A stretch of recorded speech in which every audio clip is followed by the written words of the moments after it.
2020. Today's 5-Minute Friday, episode number 103, Net Savings Rate. This is the 39.6 Facebook and YouTube Live Finance Show. This is the show that teaches high earners like yourselves how to make your money work for you so you don't have to work for your money. We talk general investing, taxes, real estate, syndications, Airbnb, paying for college, paying for childcare, and even the car you drive.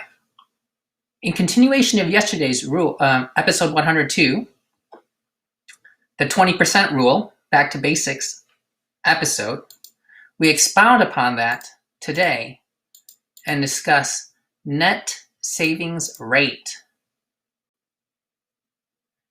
If you can see my graphic here on the screen, please let me know in the chat so I know that people can see this.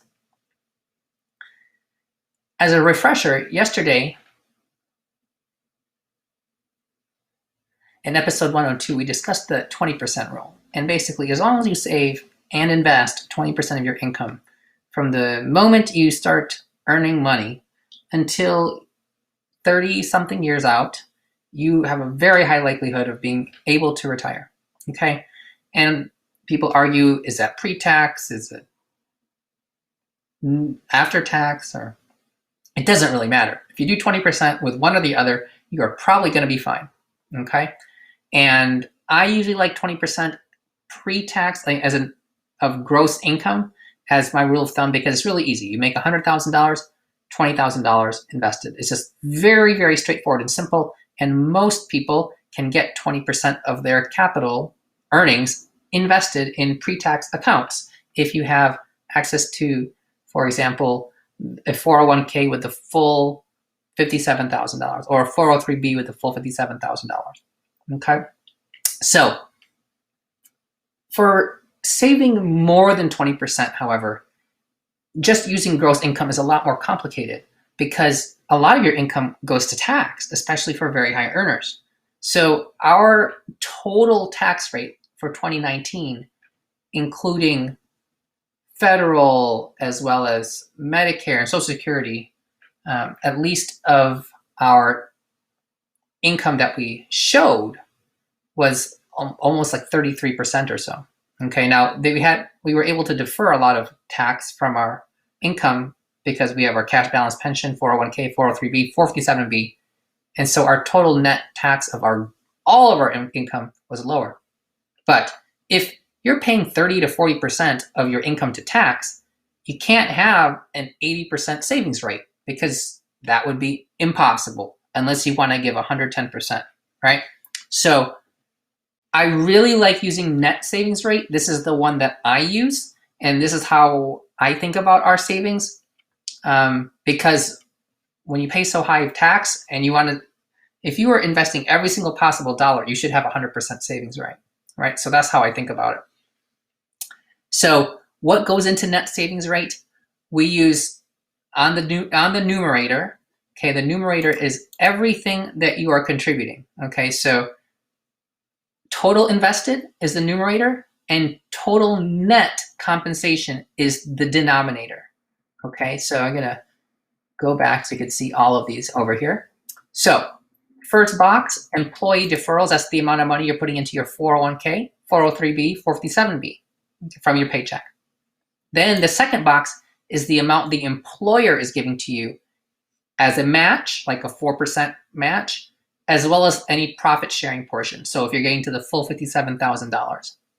Defined benefit plan, cash balance pension, for example, that also is investment dollars. Money that you put into your taxable account from your paycheck, these go in and you put them into your taxable brokerage, or money from your paycheck that you then invest in real estate, or money that you put into an IRA, for example, the backdoor Roth IRA. Okay. Student loan payments, this should really be a plus minus over there. I think of student loan payments as investment capital because ultimately that money was invested to get the earnings that you're getting, all right? Mortgage principal on investment property, you can consider that as well because if you're paying down a mortgage off of one of your investment assets, you are just deleveraging yourself, and it is still money that is going to your net worth. Okay, and other like a 457F or some other accounts, hedge funds or whatever. Okay, or other private equities.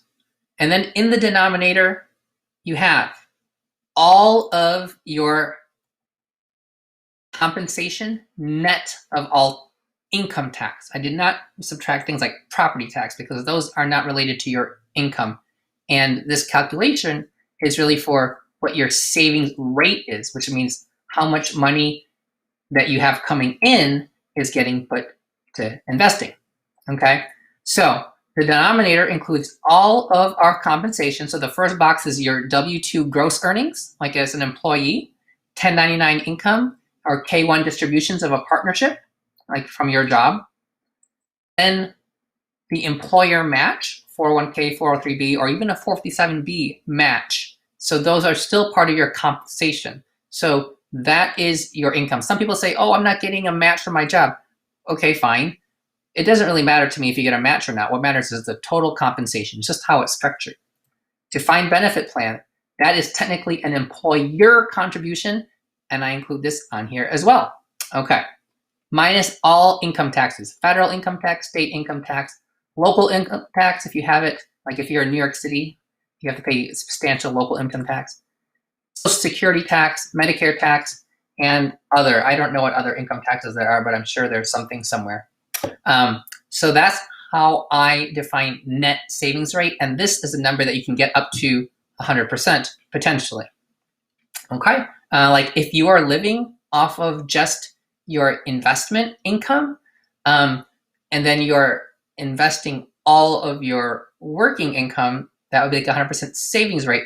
Although one could also argue that any investment income really should go into this last box as other, or so we create another box here for like other income on the bottom. So that's debatable, but most people aren't at that point yet. So when you're getting started, this is, I think, one of the best ways to look at your trajectory, because in the first 5 years out of training, your savings rate is going to overwhelm everything else. It doesn't matter what you invest in. What matters is how much you're putting forward. All right. Thank you, everybody. That's our 5-minute, 8-minute Friday. Until tomorrow for episode number 104. Have a great Friday night. Again, none of this is legal, financial, accounting, or any other advice. Simply entertainment for myself, maybe for you. Have a good one.